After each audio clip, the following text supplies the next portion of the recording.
बिस्मिल्लाहिर्रहमानिर्रहीम। आप देख रहे हैं हमारा चैनल बिस्मिल्लाह कुरान हदीस। आज हम बात करेंगे इस्लाम की बुनियाद यानी तौहीद के बारे में। तौहीद वह हकीकत है जिसके लिए सारे नबी और रसूल भेजे गए। अगर तौहीद सही है तो अमाल कबूल होंगे, और अगर तौहीद में खोट है तो सारे अमाल बेकार हो जाते हैं। तौहीद का मतलब है अल्लाह ताला को हर चीज में अकेला मानना, यानी अल्लाह की जात में कोई शरीक नहीं, उसके नाम और सिफात में कोई उसका मुकाबिल नहीं, और इबादत का हक सिर्फ उसी के लिए, और तुम्हारी इबादत का मकसद सिर्फ अल्लाह हो। सूरह अल-इसरा 17:23। मतलब यह कि जब हम नमाज पढ़ें, दुआ करें, रोजा रखें, सदका दें, तो उसका मकसद सिर्फ अल्लाह की रजा हो।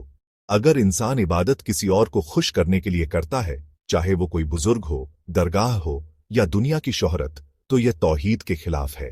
भाइयों और बहनों, तौहीद इतनी अहम चीज है कि यही पहला पैगाम है जो हर नबी ने दिया, और हमने हर उम्मत में एक रसूल भेजा कि अल्लाह की इबादत करो और तागूत से बचो। सूरह अन-नहल 16:36। मतलब हर नबी ने सबसे पहले यही कहा, ला इलाहा इल्लल्लाह, अल्लाह के सिवा कोई इबादत के लायक नहीं। नूह अलैहिस्सलाम से लेकर आखिरी नबी मोहम्मद रसूलुल्लाह सल्लल्लाहु अलैहि वसल्लम तक सभी का पैगाम यही था। सोचिए, अगर तौहीद इतनी बुनियाद है तो क्या हम इसके बिना अपनी जन्नत की उम्मीद कर सकते हैं? नहीं। तौहीद का उल्टा है शिर्क। शिर्क का मतलब है अल्लाह के अलावा किसी और को उसकी सिफतों या इबादत में शरीक करना। अल्लाह शिर्क को कभी माफ नहीं करेगा, इसके सिवा जिसे चाहे माफ कर देगा। सूरह अन-निसा 4:48। यानी अगर कोई इंसान बिना तौबा किए शिर्क की हालत में मरेगा तो उसके लिए जन्नत हराम कर दी जाएगी।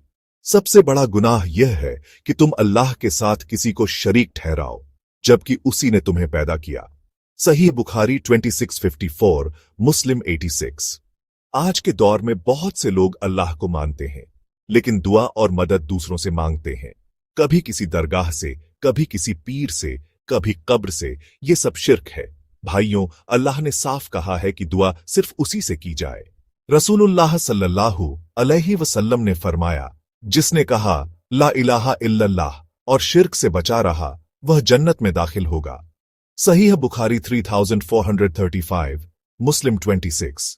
एक और हदीस में नबी सल्लल्लाहु अलैहि वसल्लम ने फरमाया, तुम्हारी अल्लाह से मुलाकात होगी और सबसे पहला सवाल तौहीद के बारे में होगा।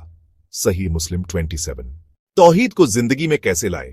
फर्स्ट, इबादत में सिर्फ अल्लाह को पुकारें। नमाज, रोजा, हज, जकात सब सिर्फ उसी के लिए। सेकंड, मुसीबत में उसी से मदद मांगे, चाहे बीमारी हो, तकलीफ हो या कोई परेशानी, दिल से पुकारें, ए अल्लाह, बस तू ही मददगार है। थर्ड, अल्लाह के नाम और सिफात पर ईमान लाएं। अल्लाह जैसा कोई नहीं, न उसकी रहमत जैसी रहमत, न उसका इल्म जैसा इल्म। फोर्थ, रोजमर्रा की जिंदगी में भी तौहीद, जब हम खाते हैं, पीते हैं, सोते हैं, बिस्मिल्लाह से शुरू करें और अल्हम्दुलिल्लाह पर खत्म करें। भाइयों और बहनों, तौहीद ही इस्लाम की असली बुनियाद है, और जो अल्लाह के साथ किसी और को इलाह करार देगा, उसका हिसाब अल्लाह के पास है, और ऐसे लोगों का ठिकाना जहन्नम है। सूरह अल-अंबिया 21:29। अल्लाह ताला हमें तौहीद की सही समझ दे, शिर्क से महफूज रखे और अपनी रजा हासिल करने की तौफीक दे। आमीन। आप देख रहे थे हमारा चैनल बिस्मिल्लाह कुरान हदीस। अगर यह वीडियो आपको पसंद आया तो लाइक करें, शेयर करें और सब्सक्राइब करें, ताकि इस्लाम की सही और असल बात हर मुसलमान तक पहुंचे।